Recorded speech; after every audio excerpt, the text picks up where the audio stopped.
Jadi kita ke pertanyaan terakhir ya. Ini sebenarnya pertanyaan sering sekali muncul di warga Surabaya gitu. Mbak Arseti, anggota DPR RI, punya basis massa yang lumayan kuat di Surabaya. Punya keinginan nggak atau punya mimpi nggak untuk jadi wakilnya Pak Mahfud Arifin? Kalau ditugaskan oleh PKB? Doa di bulan Ramadan. Sekarang kita fokusnya adalah bagaimana kita bisa menjadi bagian dalam memutus mata rantai konflik ini. Nanti kedepannya itu simpel. Sekarang masalah besar adalah kita bersama-sama. Tapi kalau ditugaskan partai bersedia atau tidak gitu? Ini tugas partai nih.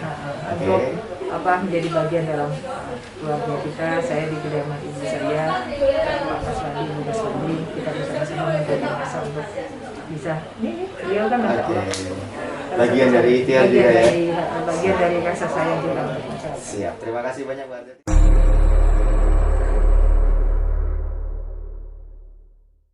Halo Sobat Berita Jatim, kembali lagi di Demi Masyarakat.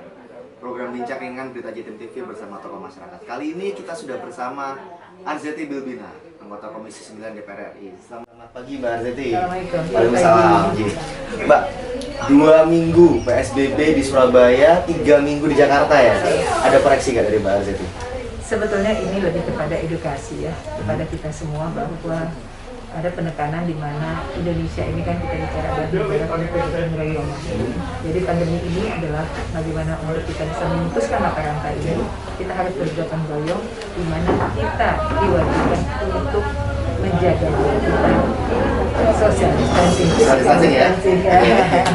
Tapi itu salah satu cara agar kita bisa menjadi bagian dalam memutus rantai pandemi ini. Jangan sampai kita jadi rantainya. Jangan kalau kita jadi rantainya, aku buka, duduk dekat kamu, kita ngobrol, terus kita kemana-mana gitu ya. Nah, tapi dari sisi kalau saya lihat di Surabaya nih Mbak Arzeti, masyarakatnya masih bandel gitu kan, masih banyak yang keluar ketika nggak perlu. Mbak Arzeti melihat gimana tuh fenomena seperti itu? Sebetulnya juga kalau kita bicara itu semua ya, tadi sebetulnya bukan masyarakat kita bandel. Kadang-kadang kita melihat ada lagi kebutuhan di mana mereka mungkin harus bekerja karena tidak semua keluarga kita mereka mendapatkan gajian bulanan. Kalau gajian bulanan work from home juga mereka di rumah juga nanti akhir bulan dapat gaji. Tapi ada keluarga kita yang memang aktivitasnya itu dia harus kerja keluar baru dapat uang.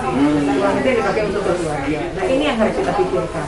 Kalau memang kita harus melakukan PSBB, artinya kita juga harus menyiapkan sandang pangan buat keluarga kita agar mereka menjadi bagian dalam pemutus rantai itu. Jadi sebetulnya bukan dikatakan bandel karena kebutuhan. Kebutuhan berarti mereka. Nah terkait kayak kita bicara di Uang Ham sendiri ya, sahabatnya ini, mereka orang sana terus dia bilang di situ tuh ada ketegasan dari pemerintahnya di mana rumah itu sampai di portal gitu. Ada portal gitu ya, dipaku biar orang rumahnya nggak bisa keluar apartemennya. Iya menarik ini. Tapi itu benar gitu loh. Dan yang boleh belanja adalah laki-laki. Hanya laki-laki saja ya.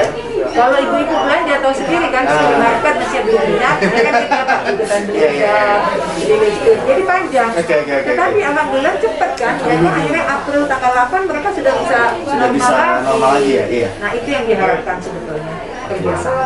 Kalau ngomong kebutuhan Mbak Arzeti, faktanya banyak itu mereka tidak tercover kan kebutuhan mereka. Akhirnya oke lah pemerintah kita punya skema bantuan sosial. Nah, itu nggak, itu kan hanya sekedar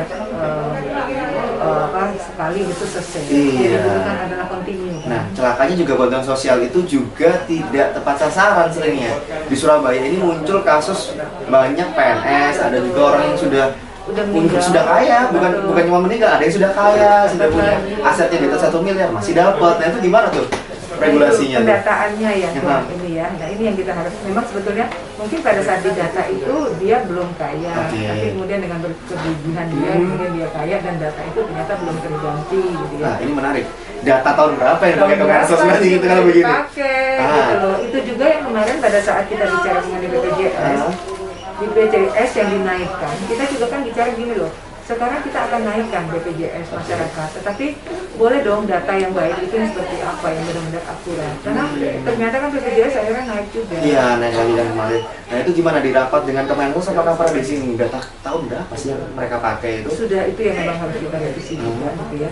Tetapi kembali lagi ke tadi ke masyarakat kita, bahwa bukan hanya pemberian sembako yang pada saat hari itu saja dengan euforia yang luar biasa dan masyarakat dapat, kemudian 2 hari 3 hari kemudian masyarakat tidak akan menjadi sengsara lagi. Karena kita tahu dengan adanya pandemi ini kan banyak sekali perusahaan-perusahaan yang dilumpuhkan. Karena kan semua tidak bisa mobilitasnya seperti normal lagi ya.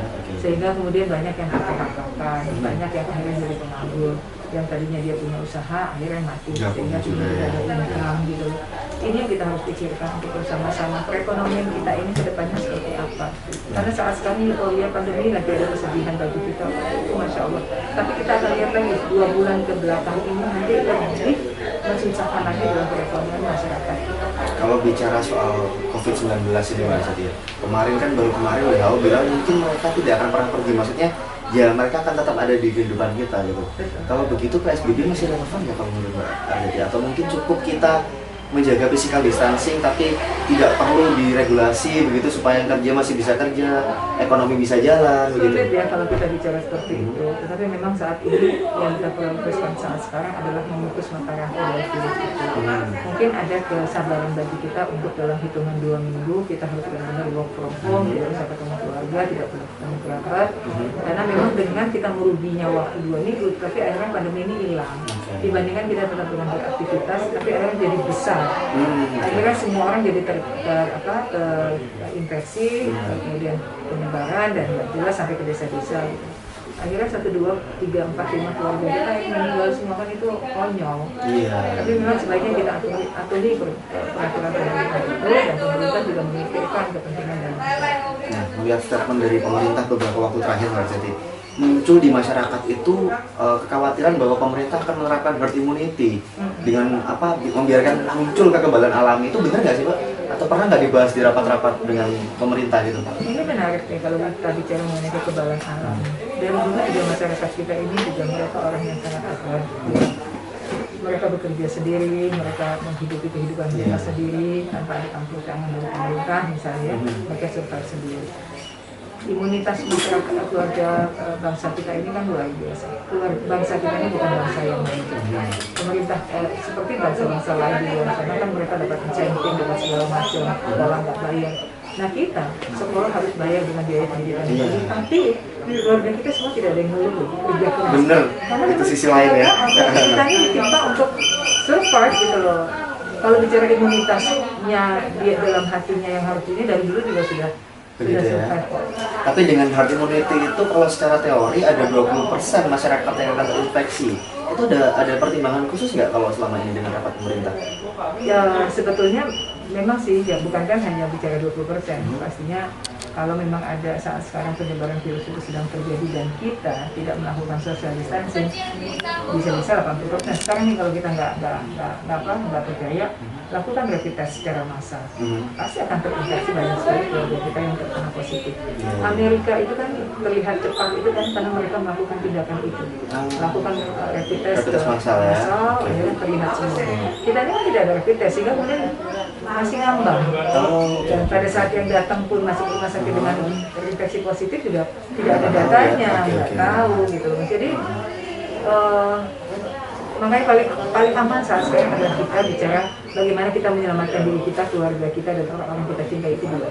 Gitu. Dengan cara apa kalau menurut Mbak? Dengan cara mematuhi peraturan yang terjadi. Artinya gini, kita harus cuci tangan karena virus ini bisa mati dengan kenanya air dan juga sabun.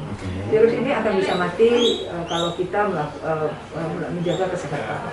Dan kalau tidak menggunakan masker, insya Allah sebetulnya kan kita berdua ngobrol gini pakai ini kan nggak enak ya. Tapi bagaimanapun kita harus mematuhi itu. Dan untungnya aku tetap pakai di rumah enggak karena pada saat aku bicara tidak akan terkena. Di rumah itu juga kalau bicara dengan aku tidak akan terkena. Jadi salah satu harus betul-betul mematuhi aturan-aturan yang memang diharapkan untuk bisa menjadi bagian dalam pemecahan mata rantai ini. Karena kalau ditanyakan kapan virus ini akan berakhir, tidak ada yang bisa. Bahkan prediksi pemerintah tidak ada ya? Tidak ada. Kecuali diri kita. Kita, Masya Allah. Pemerintah sendiri di rapat-rapat komisi itu apakah ada prediksi kapan kehidupan normal kembali atau the new normal akan mulai begitu? Harapan pemerintah sih besok kalau bisa kembali normal gitu. Besok ya? Pusing juga kan masyarakat, kasihan gitu loh.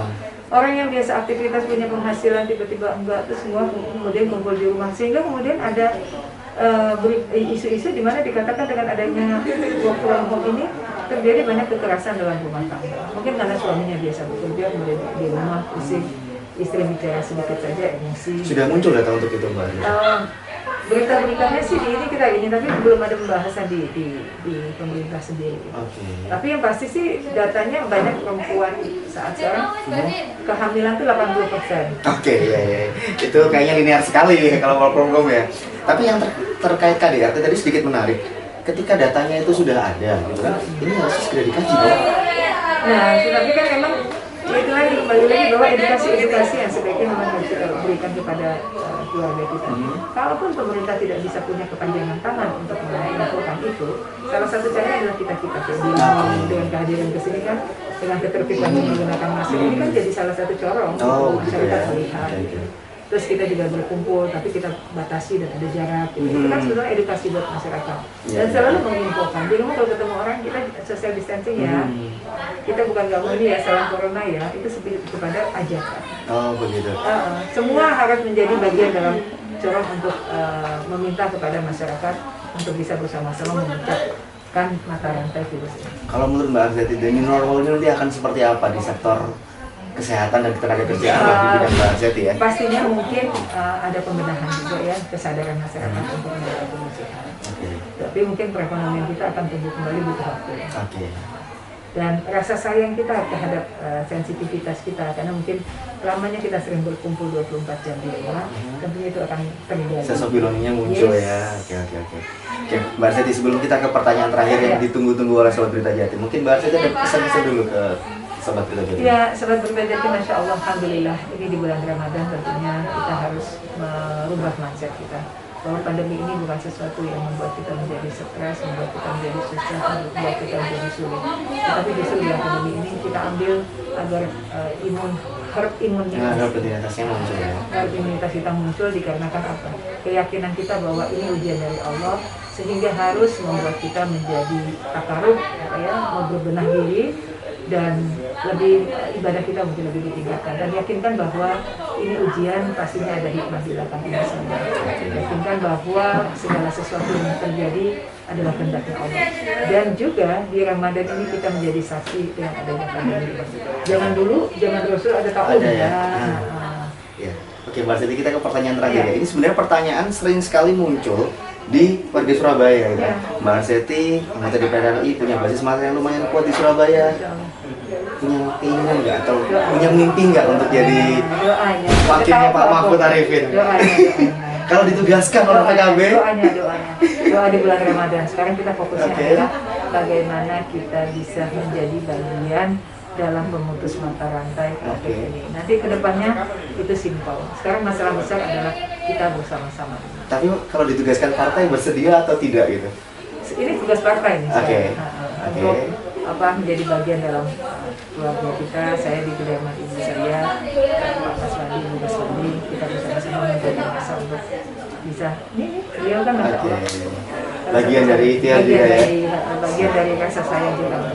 Siap. Terima kasih banyak Mbak Arzeti. Waalaikumsalam. Demikian Sobat Berita Jatim, bincang di masyarakat kita bersama Mbak Arzeti Tulmina. Pantau acara-acara di masyarakat kita lainnya. Jangan lupa pakai masker kalau keluar rumah. Berantas COVID-19 bersama. Berantas COVID-19.